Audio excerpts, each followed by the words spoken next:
Bienvenidos, hoy vamos a trabajar con técnicas de comprensión lectora.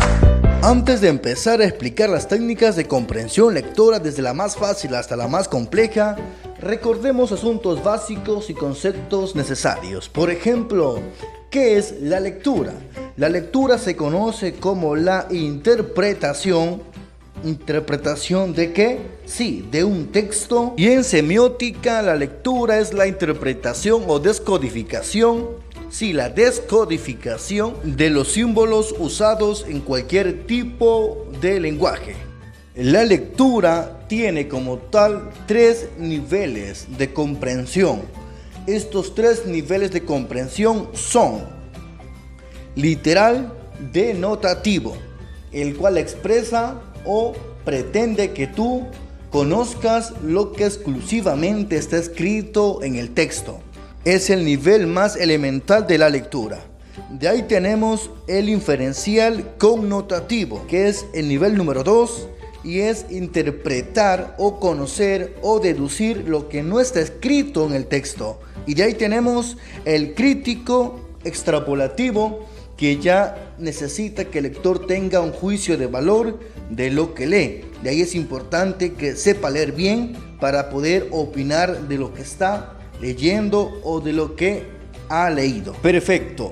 Ya que tenemos claro eso, vamos a usar hoy la pregunta como recurso de comprensión lectora.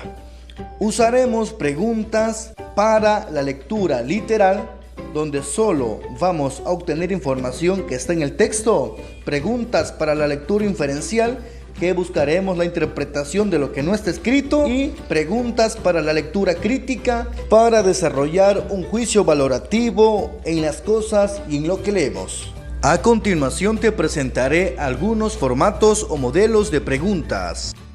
Preguntas para el nivel de lectura literal. Estas preguntas son, por ejemplo, ¿cuál es el autor de la frase? ¿O cuál es el autor de esa frase? La siguiente pregunta dice, ¿cómo se llama el protagonista? Como puedes notar, solo buscamos identificar detalles que se encuentran escritos en el texto. Siguiente pregunta, ¿cuál es el antagonista? Como notas, la pregunta 2 y 3 me sirven para precisar personajes. La siguiente es, ¿cuántas oraciones tiene ese párrafo? Aquí me permite precisar composición del párrafo. Son preguntas literales. ¿Y con qué palabra inicia la frase? He aquí más preguntas. ¿Cuál es la idea principal?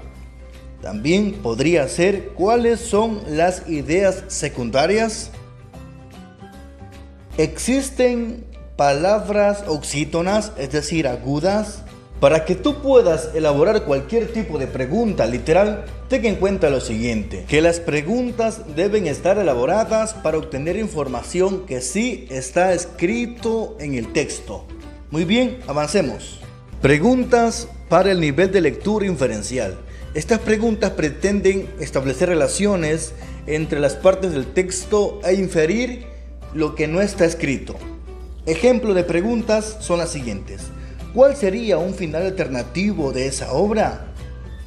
La siguiente pregunta dice, ¿qué otro título le pondrías o le pusieras a esa obra o a ese párrafo? La siguiente pregunta, ¿por qué el autor escribiría eso? Como notas, buscamos inferir a través de las preguntas. ¿Cuál relación habrá entre el autor y el protagonista? Aquí solo he puesto el encabezado de la pregunta.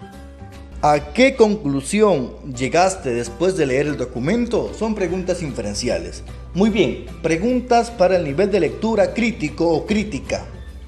Estas buscan que el sujeto lector tenga un criterio formado o un criterio valorativo de lo que lee. ¿Parece real lo que narra? Le preguntamos a la persona que está leyendo, ¿parece real lo que narra el autor en ese libro? ¿Crees que el autor se equivoca? Como notas, buscamos conocer la opinión del lector. Siguiente pregunta. ¿Qué piensas del apotegma? Es decir, de esa frase. ¿Cuál es tu opinión? ¿Te parece que exagera, no, etcétera? Siguiente pregunta. ¿Opinas que menoscaba la información el autor de ese texto? Ahora vamos a aplicar lo aprendido. Ejercicio número 1. Leamos 2 veces esta frase. Bastante trabajo me ha costado cometer mis pecados como para malbaratarlos en arrepentimientos vanos. Otra vez, bastante trabajo me ha costado cometer mis pecados como para malbaratarlos en arrepentimientos vanos. Pregunta literal. ¿Cuál es el autor del apotegma? Sí, es Joaquín Sabina, el español. Sí, es una pregunta literal. Ahora vamos a una pregunta inferencial. ¿Por qué crees que dice pecados en lugar de acciones? Infiero que lo dice porque cree que todo lo que él hace lo hace de buena voluntad, pero es consciente de que hay veces que a pesar de que lo hace de buena voluntad, uno comete errores. Y pregunta última, ¿qué opinas del apotegma? Así, es una pregunta crítica. Mi opinión del apotegma es positiva, ya que creo que dice algo lógico, con sentido común y algo verdadero, ya que el arrepentimiento debe estar sujeto cuando hacemos acciones maliciosas. Practica y aprende, elabora 6 preguntas de las 2 siguientes frases. 2 preguntas literales, 2 preguntas inferenciales y 2 preguntas críticas. Eso es todo por hoy, ¡nos vemos!